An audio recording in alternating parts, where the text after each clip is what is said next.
శాఖ కార్యాలయంలో ఫైల్స్ మాయం కేసులో కీలక పరిణామం చోటు చేసుకుంది. పశుసంవర్ధన శాఖ కేసులను తెలంగాణ ప్రభుత్వం ఏసీబీకి బదిలీ చేసింది. 2 కేసులను ఏసీబీకి బదిలీ చేస్తున్నట్లు ప్రభుత్వం ఉత్తర్వులను జారీ చేసింది. గొర్రెల పంపిణీ నిధుల బదిలీలో ఉన్న అధికారులు ప్రమేయం ఉన్నట్లుగా తేలగా ఇప్పటికే పలువురిపై అక్రమాలపై కేసులు నమోదయ్యాయి. అయితే ఈ కేసుకు ఏసీబీకి బదిలీ చేయడంతో కేసులో ఏం జరగబోతుందని ఉత్కంఠ నెలకొంది.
చూస్తున్నాం నాంపల్లిలోని పశుసంవర్ధక శాఖ కార్యాలయంలో ఫైల్స్ మాయం కేసులో కీలక పరిణామం చోటు చేసుకుంది. పశుసంవర్ధక శాఖ కేసును తెలంగాణ ప్రభుత్వం ఏసీబీకి బదిలీ చేసింది. 2 కేసులను ఏసీబీకి బదిలీ చేస్తున్నట్లు ఉత్తర్వులను జారీ చేసింది. గొర్రెల పంపిణీ నిధుల బదిలీలో ఉన్నతాధికారుల ప్రమేయం ఉన్నట్లుగా తేలగా ఇప్పటికే పలువురిపై అక్రమాలపై కేసులు నమోదయ్యాయి. అయితే ఈ కేసును ఏసీబీకి బదిలీ చేయడంతో కేసులో ఏం జరగబోతుందనేది ఉత్కంఠగా మారింది. దీనిపై మరింత సమాచారం మా ప్రతినిధి రాజు అందిస్తారు. రాజు, చెప్పండి. వరుణ్, గత ప్రభుత్వ హయాంలో జరిగినటువంటి ఏదైతే స్కామ్స్ ఉన్నాయో ఒక్కొక్కటిగా కూడా బయటకు వస్తా ఉన్నాయి. రేవంత్ రెడ్డి ముఖ్యమంత్రిగా ఆయన తర్వాత కూడా ఒకటే చెప్పారు, ఆయన ఖచ్చితంగా గత ప్రభుత్వంలో ఏవైతే జరిగాయో లోటుపాట్లు కానీ అవినీతి కానీ అవన్నీ ఖచ్చితంగా బయటకు తీస్తాము. ప్రజాధనాన్ని ఎవరైతే దుర్వినియోగం చేయడం జరిగిందో అవన్నిటిపై కూడా ఖచ్చితంగా న్యాయపరమైన విచారణ జరిపిస్తామని చెప్పేసి కూడా ఏదైతే చెప్పడం జరిగిందో, ఈ నేపథ్యంలోనే గత ప్రభుత్వంలో ఏదైతే జరిగిన అవకతవకలు ఒక్కొక్కటిగా కూడా బయటకు పడుతున్న సందర్భం మనకు కనిపిస్తా ఉంది. ముఖ్యంగా మనం చూసుకున్నట్టయితే పశుసంవర్ధక శాఖ అందులో జరిగినటువంటి ఏదైతే అవినీతి ఉందో అవినీతితో పాటు అందులో కీలకమైన ఫైళ్లను మాయం చేసినటువంటి అప్పటి మాజీ మంత్రి తలసాని ఓఎస్డి కళ్యాణ్ పై కూడా కేసు నమోదు కావడం జరిగింది. అదేవిధంగా అక్కడ ఎప్పుడైతే గతంలో ఏదైతే బినామీ అకౌంట్లు తెరిచి అంటే ఫేక్ అకౌంట్లు బ్యాంక్ అకౌంట్లు తెరిచి ప్రభుత్వ సొమ్మును కూడా అకౌంట్లకు ట్రాన్స్ఫర్ చేసుకున్నట్టుగా కూడా చాలా వరకు ఆరోపణలు వచ్చాయి. దీనిపైనే ముఖ్యంగా అప్పట్లో కేసు కూడా నమోదు కావడం జరిగింది. ఒకటి నాంపల్లిలో కేసు నమోదు చేయడం జరిగింది, ఒక కేసు గచ్చిబౌలి పోలీస్ స్టేషన్ లో నమోదు చేయడం జరిగింది. ఈ 2 కేసులను కూడా తాజాగా ఏసీబీకి అప్పగిస్తూ తెలంగాణ ప్రభుత్వం ఉత్తర్వులు జారీ చేయడం జరిగింది. ముఖ్యంగా ఇవి ఏసీబీ పర్యవేక్షించాలి, ఖచ్చితంగా ఇందులో నిజాలను నిగ్గు తేల్చాలని చెప్పేసి కూడా ఏసీబీని ప్రభుత్వం కోరడం జరిగింది. ముఖ్యంగా ఇప్పుడు మనం చూసుకున్నట్టయితే పశుసంవర్ధక శాఖలో కీలకమైన ఫైళ్లు అధికారం ఎప్పుడైతే బీఆర్ఎస్ పార్టీ అధికారం కోల్పోగానే నెక్స్ట్ డేనే 1-2 రోజుల్లోనే కీలకమైన ఏదైతే రిజల్ట్ వచ్చిన తర్వాతనే ఖచ్చితంగా అందులో ఉన్నటువంటి ఏదైతే అవకతవకలు జరిగిన ఫైల్స్ ఉన్నాయో ఫైల్స్ ను కూడా తలసాని శ్రీనివాస్ యాదవ్ ఓఎస్డి కళ్యాణ్ అక్కడికి చేరుకొని అవన్నిటిని కూడా చిందరవందర చేసి చింపేసినట్టుగా కూడా అక్కడ ప్రత్యక్ష సాక్షులు వాచ్మెన్ కూడా వాంగ్మూలం కూడా ఇవ్వడం జరిగింది. అదేవిధంగా కొన్ని ఫైళ్లను తన కారులో వేసుకొని వెళ్ళిపోయినట్టుగా కూడా ఆయన ఆల్రెడీ పోలీసులకు కూడా ఫిర్యాదు చేయడం జరిగింది. అయితే దీనిపై అక్కడ పోలీసులు కళ్యాణ్ తో పాటు అక్కడికి ఆయనకు సహకరించినటువంటి కంప్యూటర్ ఆపరేటర్స్ ఏవైతే ఉన్నారో ఎలిజా, మోహన్, అటెండర్లు వెంకటేష్, ప్రశాంత్లపై కూడా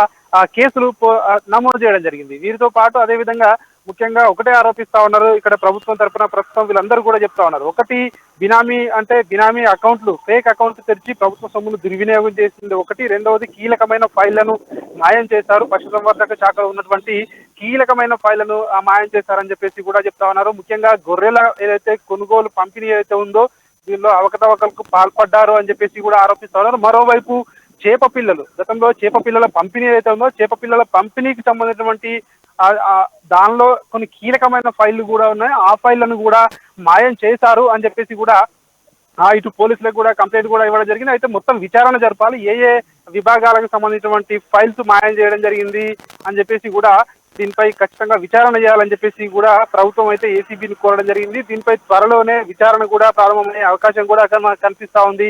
విచారణ ప్రారంభమైన తర్వాత ఎంత మొత్తంలో ప్రజాధనం దుర్వినియోగమైంది, దీనిలో ఎవరెవరు పాల్పడ్డారు, కేవలం ఓఎస్డీకే ఇందులో పాత్ర ఉందా, లేదంటే ఇంకా ఎవరైనా రాజకీయ నాయకులు కానీ అప్పటి మాజీ మంత్రి ఆయన ప్రమేయం ఏమైనా ఉందా అనేది ఖచ్చితంగా ఏసీబీ అనేది తేల్చాల్సి ఉంది వరుణ్. ఈరోజు అయితే చూసుకున్నట్లయితే గత ప్రభుత్వ అక్రమాలపై కూడా ప్రతి దాని మీద కూడా అసెంబ్లీలో కేబినెట్ లో చర్చ అయితే జరుగుతోంది. సో ఈ ఫైల్ మిస్సింగ్ కేసులో కూడా రేపు కేబినెట్ లో జరగబోయే మీటింగ్ లో చర్చ జరిగే అవకాశాలు ఏమైనా కనిపిస్తున్నాయా రాజు?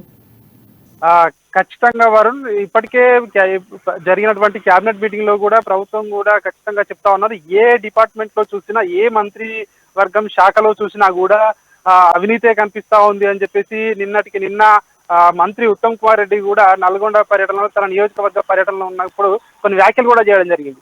ఏ మంత్రిత్వ శాఖలో చూసినా కూడా ఇట్లాగే కనిపిస్తా ఉంది, ఇవన్నిటినీ కూడా ఖచ్చితంగా బయటకు తీయవలసిన అవసరం ఉంది అని చెప్పేసి కూడా ఆయన వ్యాఖ్యానించడం జరిగింది. దానికి తోడు గతంలో సీఎం రేవంత్ రెడ్డి కూడా చెప్పడం జరిగింది, ఖచ్చితంగా మేము ప్రభుత్వంలోకి వచ్చిన తర్వాత ఖచ్చితంగా వీటన్నిటిపై విచారణ జరిపిస్తాము, ఎవరెవరైతే మంత్రులు వివిధ శాఖల్లో చేసినటువంటి అవినీతి ఏదైతే ఉందో దాన్ని అంతటినీ కూడా బయటకు తీస్తాము, ఖచ్చితంగా ప్రజాధనాన్ని ఎవరైతే దుర్వినియోగం చేస్తారో వాళ్ళందరి దగ్గర నుంచి ధనాన్ని వెనక్కి రప్పిస్తాము, వాళ్ళతోటి కక్కిస్తామని చెప్పేసి చెప్పడం జరిగిందో దానికి అనుగుణంగానే ప్రభుత్వం అయితే అడుగులు వేస్తా ఉన్నట్టు మనకు కనిపిస్తా ఉంది. ముఖ్యంగా ఏదైతే పశుసంవర్ధక శాఖలో జరిగినటువంటి ఫైళ్ల మాయం కావచ్చు, అదేవిధంగా అందులో జరిగినటువంటి భారీ అవకతవకలు కావచ్చు, ఇవన్నీ కూడా బయటికి తీయాలని చెప్పే ఉద్దేశంతో ప్రభుత్వం అయితే ఈ కేసులని ఏసీబీకి అప్పగించడం జరిగింది. ఏసీబీ త్వరలోనే దీనిపై విచారణ కూడా ప్రారంభించే అవకాశం అయితే మనకు కనిపిస్తా ఉంది.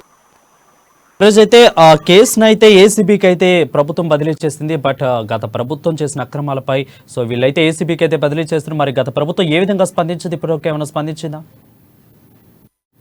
అయితే ఇందులో ఒకటి ఖచ్చితంగా మనం చూడాలి, ఎందుకంటే గత ప్రభుత్వం అధికారంలో బీఆర్ఎస్ పార్టీ అప్పుడు ప్రభుత్వంలో ఉంది కాబట్టి ఖచ్చితంగా అప్పుడు ఏవి కూడా ఇవి బయటికి రాలేదు. గతంలో ఆరోపణలు వచ్చాయి, ఇందులో అవకతవకలు జరుగుతున్నాయి అని చెప్పేసి అప్పటి ప్రతిపక్షమైన కాంగ్రెస్ పార్టీ, బీజేపీలు విమర్శించడం జరిగింది. అయినప్పటికీ ప్రభుత్వం వాటిని తేలిగ్గా తీసుకోవడం జరిగింది, ఎందుకంటే ఇందులో పెద్ద తలకాయలు కూడా ఉన్నాయని చెప్పేసి కూడా అప్పటి ప్రతిపక్ష పార్టీ కాంగ్రెస్ పార్టీ ఆరోపించడం జరిగింది.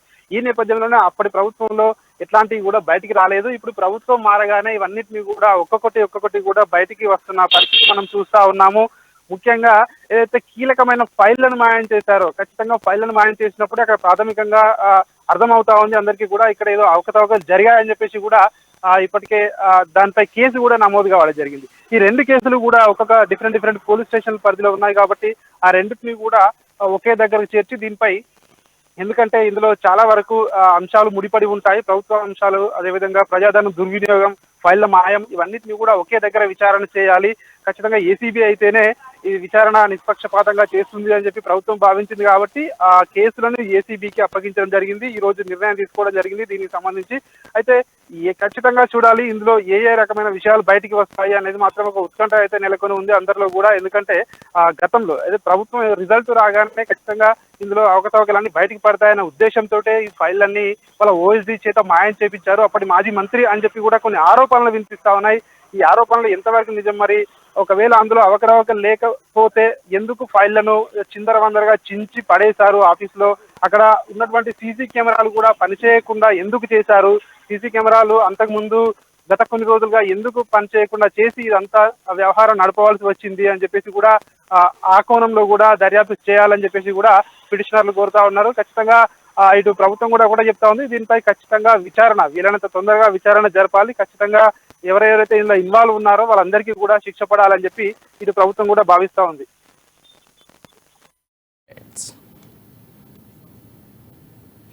Thank you Raju for the updates.